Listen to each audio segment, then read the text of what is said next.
the first thing I'd like to acknowledge is thanks.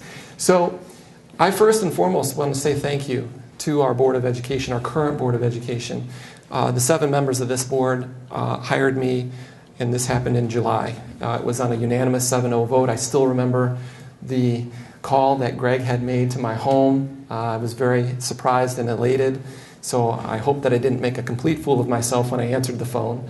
But if any of you were in the audience that evening, you know how excited I was.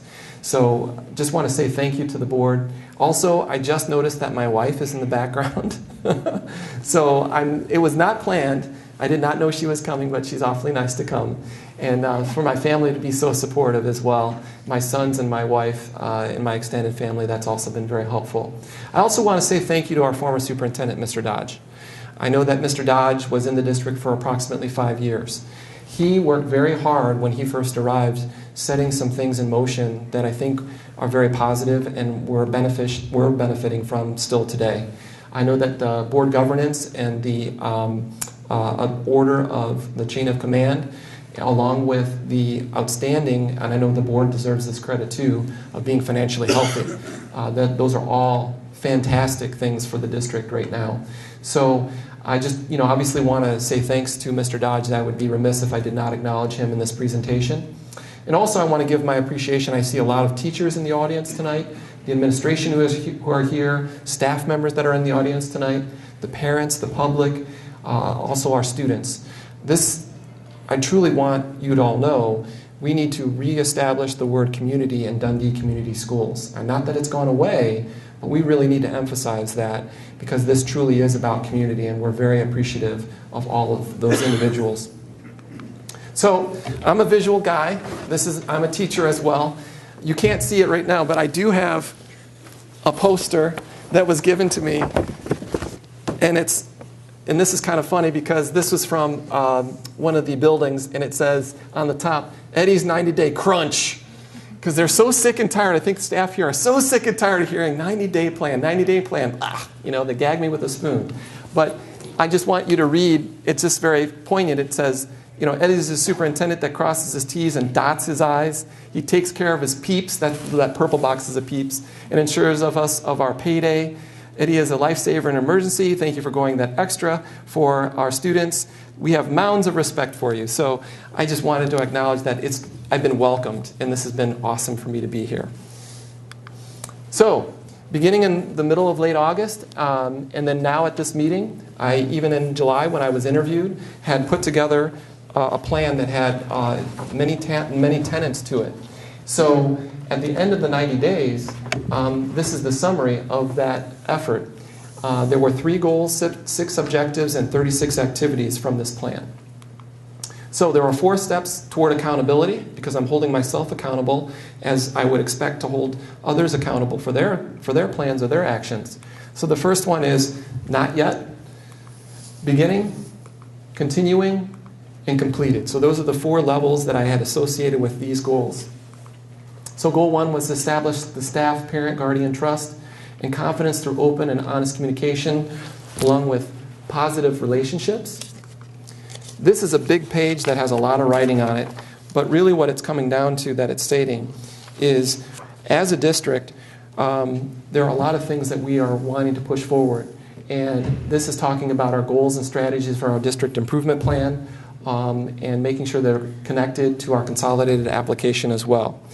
So a couple of things that we've worked on. We've had our Marzano training. This is since I've been here. Our Marzano training for teacher evaluation systems. We've done the school advanced training for administrators. We have an IDEX, which is a math psychometrics platform that we're using to help us with data. We're going to be launching that. We reestablished our presence with Discovery Education. We've worked on Illuminate Education, getting that new data warehouse launched. School safety training is in the works for next month. We're reviewing all aspects of our grants. And then we developed the district curriculum advisory team, and then also established the district leadership team. So there's a lot of things since I've been here, since August the 1st officially, that we've been able to take care of. So the objectives, you can read on the presentation the different ones that are listed. But one of the things I wanted you to know is I met with each of the board members individually. That was very important to me. And there were 10 questions that I asked the board members, and I also asked the leaders in our district. So the first one was who we are, what is it we do, who do we do it for, what immediate challenges, what are the major challenges that we're experiencing, who are impacted by those challenges, what are we doing that we should stop, what do we need to start doing, what do you need from me, what can I count on from you, what are some of those unfinished tasks, any family details, and getting to know each individual personally. Those are very important questions. Those were all consistently asked. And it was very helpful for me to get to know the staff and to get to know the board because we truly are, doing work that is in the best interests of students. And the other thing I've really tried to do is attend local municipality meetings. We have 6 within our community, and I've gone and attended 3 of those. I've been to the Village, been to Raisinville, I've been to the Dundee Township meeting. Next month, on December the 20th, I'll be going to Exeter Township's meeting. I'll be going to Milan and the Village of Maybes Township meetings as well. Establishing that presence again within our communities that we have students coming from, very important in everything that we do. So that's very important for us as a district to reestablish those ties and connections.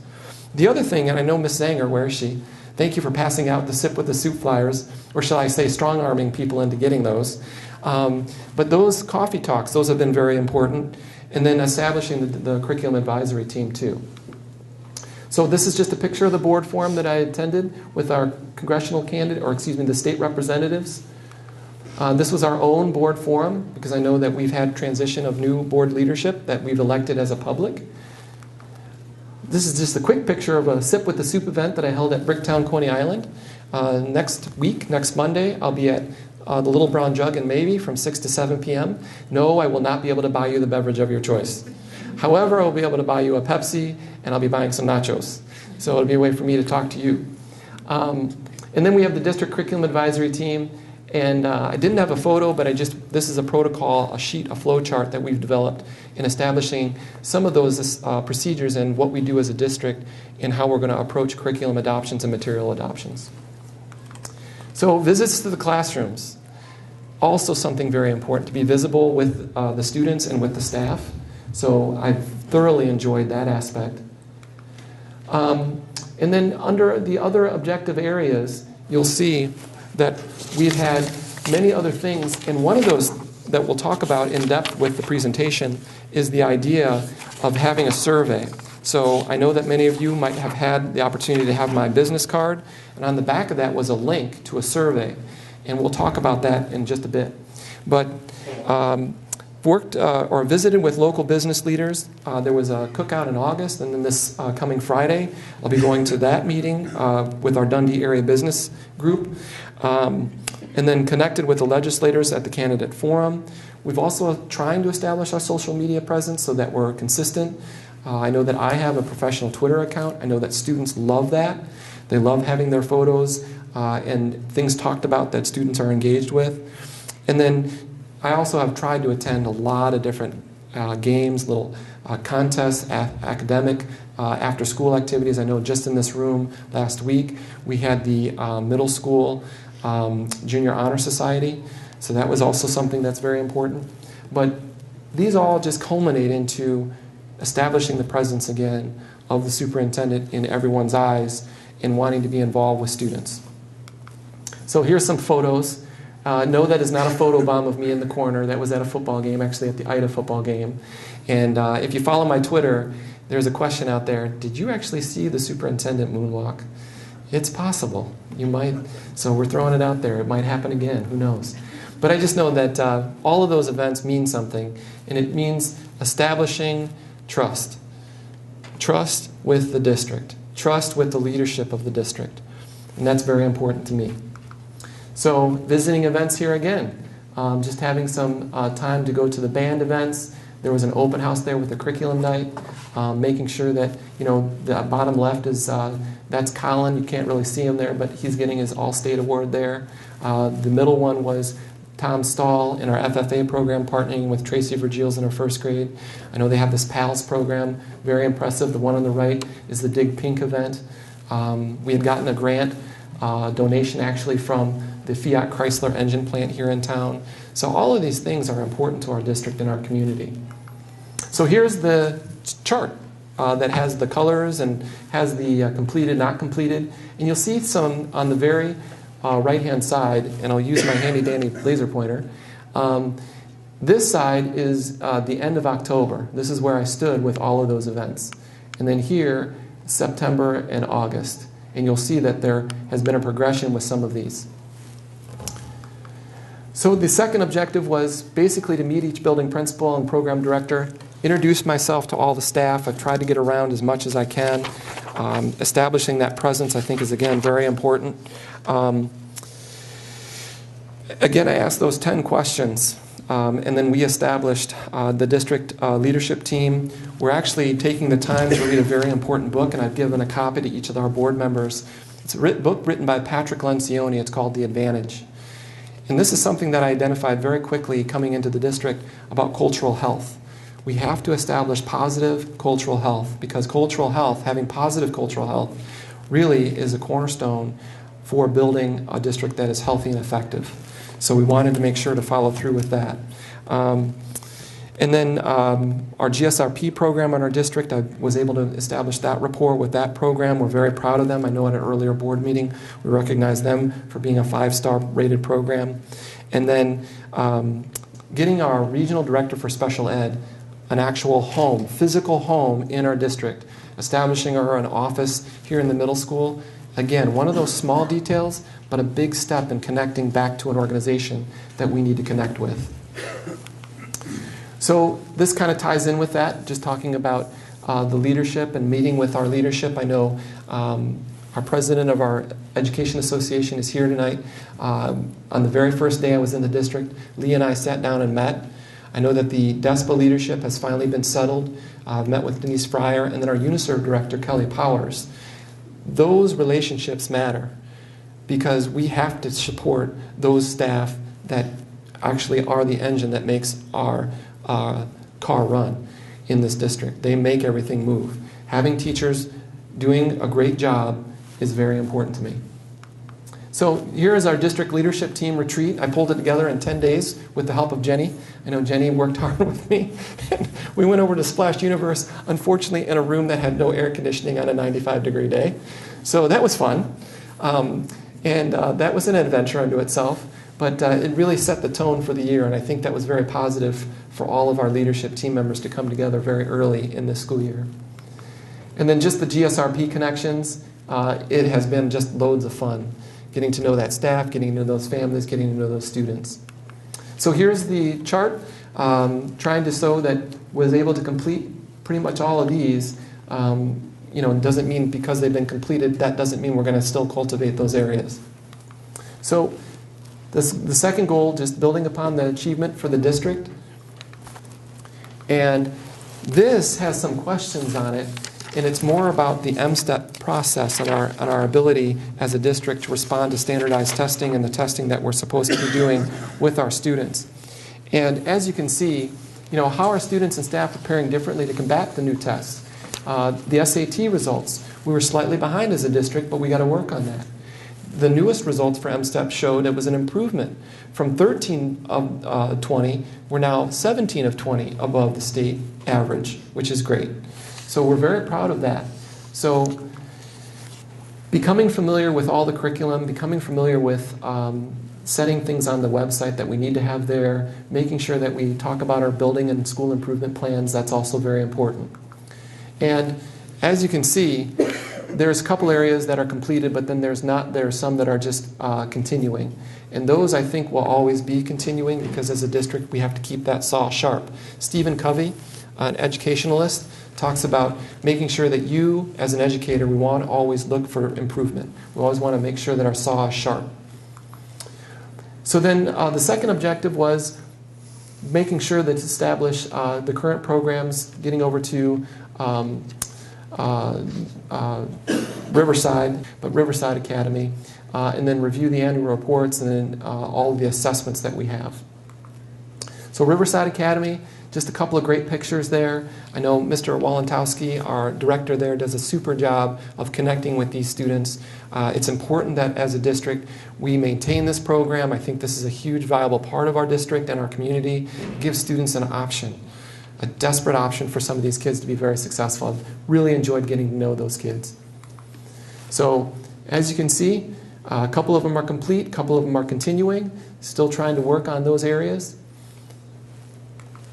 And then the last goal, understand organizational procedures within Dundee Community Schools. So, does the district have a district strategic plan? What type of plans are in place to address facilities? How is Dundee equipped to deal with future needs of the district? What programs are in place that support students? Was there a proper chain of command in place when needs arise? Are we prepared as an organization in times of crisis? And can the community withstand another bond request or sinking fund request? So those are just some questions that are out there. And I was able to try and tackle a lot of these with individual meetings and getting the feel for things. And in fact, the last area, the Neola policies, we've got some of those first readings on the agenda for tonight. And then this is just a picture. A picture's worth 1,000 words. The first upper left and upper right corner pictures, the old heating system at our bus transportation building with our new heating. So there's the new one. Here's the old one.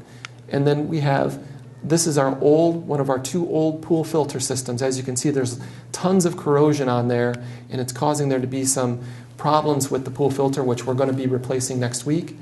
The safe entryway at the elementary school. We had the bathroom stall doors at the high school. I know there was some painting done there this summer as well. The middle school had carpeting. That's the tip of the iceberg. There is a lot more that we need to do as a district. So meetings with students. This is one of my favorite things to do. I'm individually meeting with all the senior students, including the Riverside Academy students, and this has been a true joy. So I really enjoyed getting to know them. In fact, there's Josh. He was here just for cross country. Our homecoming queen right here.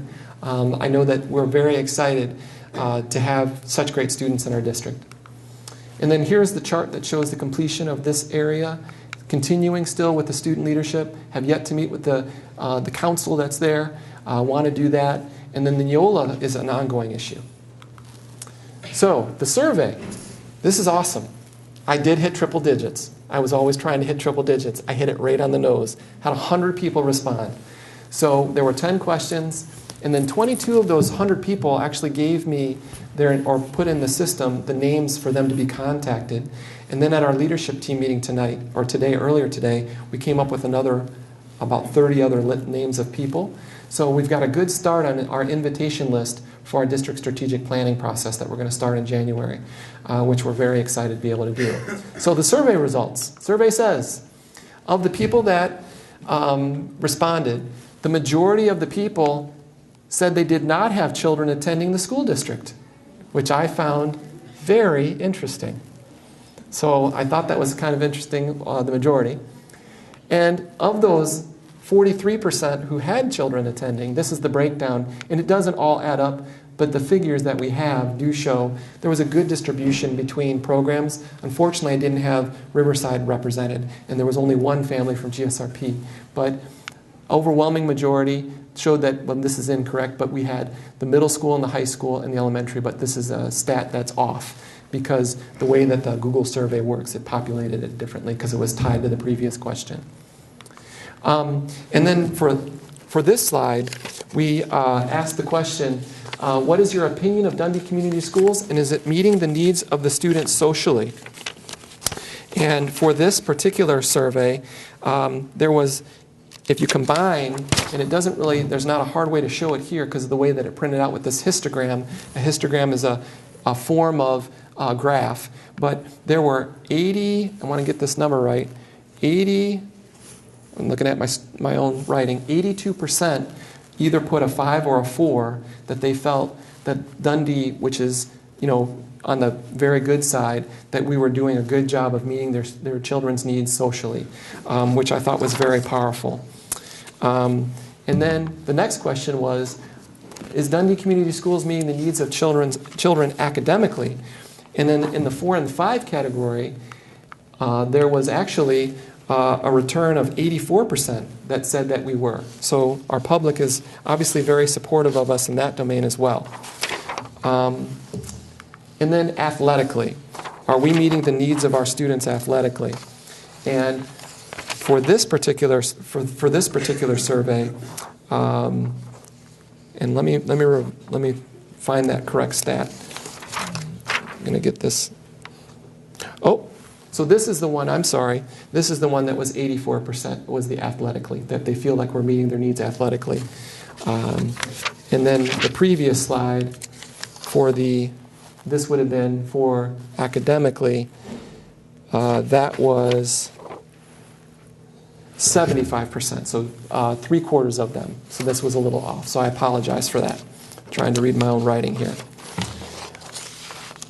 And then the other questions that we asked, and then this is populated with individual questions, but there were only a few to choose from, but then people under the other category entered some, so it's a little off here, but I wanted to read this to you. And the question was, what do you feel is the best about Dundee Community Schools? And so 80% of those respondents, and you'll see this line right there, the teachers.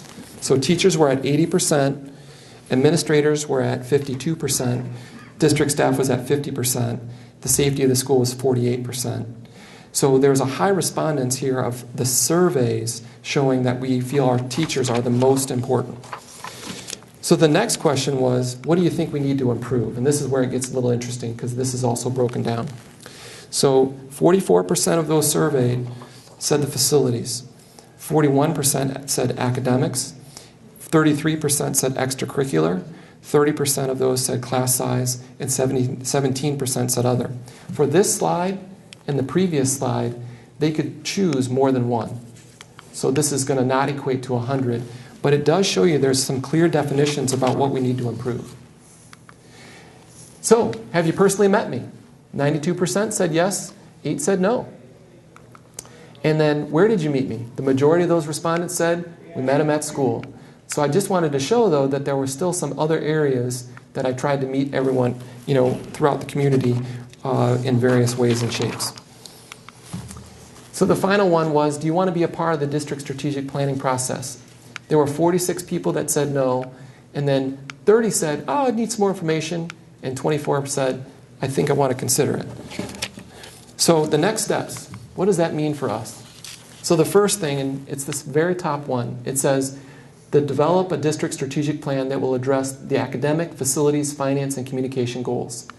Underneath that, we need to develop a marketing plan. We need to market our district for our own community. We need to celebrate, kind of like what we did tonight, celebrating all these great things, but we need to be able to do that actively. We need to actively engage our business community. We need to actively engage other people so that they understand what great things we're doing. Determine what course our district will take regarding facilities and maintenance. 2 huge ticket items that we need to look at immediately, the high school roof and the parking lots. Those 2 areas are significant issues that if we don't deal with now will cost us money later.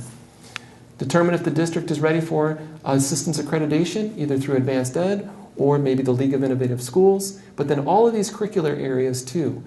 We have the data warehouse with Illuminate Education, the one-to-one learning initiative if we want to continue down that path.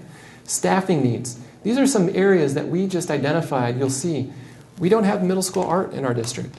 There's a discontinuation of service there. We might need to address that. We don't have a high school drama program. We could use some support with CTE programs with that area too. And then our counseling needs too. We need to make sure that our student needs are being met from a planning standpoint of what they're going to do after they leave our district, but also while they're here. And then the other big part of this is we need to work on maintaining fiscal health. Right now we have 25% fund equity. That's enormous. That's a huge feather in our district's cap. We've been tasked and given the ability to be fiscally responsible. So, what is a district strategic plan and what does that involve?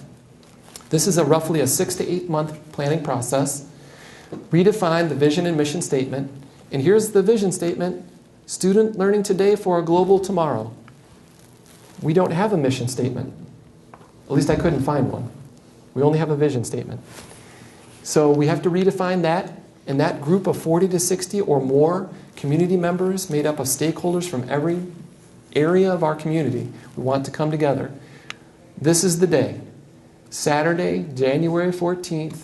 It'll be from 8:30 to noon, and we'll pick the location. There'll be plenty of more information about this, but any member of the public is welcome to come for that initial meeting. And then initially, we want to be between a 40 and 60 group. The large group then, from that day, will be broken into goal teams. Goal teams will then have goal chairs or co-goal chairs. They'll define the objective strategies, activities to create action plans for each goal. And then we're going to use the Michigan Leadership Institute as the organization that will help us with this facilitation of our district strategic plan. That's the organization that the board hired to have the search for the new superintendent. And this is a part of their process that they offer for free as a part of what we had purchased with their service. So this is, we're going to get every ounce of that contract and be able to use it to benefit our district. So the timeline. Defined areas, plan of action for the district, next 3 to 5 years. January 2017, initial meeting, work on the vision and mission statement. February through May, goal meeting set. June through August, Board of Education approves during that window potentially. And then implementation of the plan, 2017 to 2022. And then we want to make sure that this is a living, breathing document that we implement with fidelity and accountability. That's very important. It can't just be something that we have a group of people coming together and then you do it and then nothing gets done with it. That's not how these things work. So I am thrilled, and I am well over time. So I am going to hear about it. People are going to make fun of me over this, but I apologize, but I really am excited to have had the opportunity to talk to you tonight. And I don't know if we wanted to have any discussion from the board level. I know this is a presentation, but maybe later. Okay, so thank you.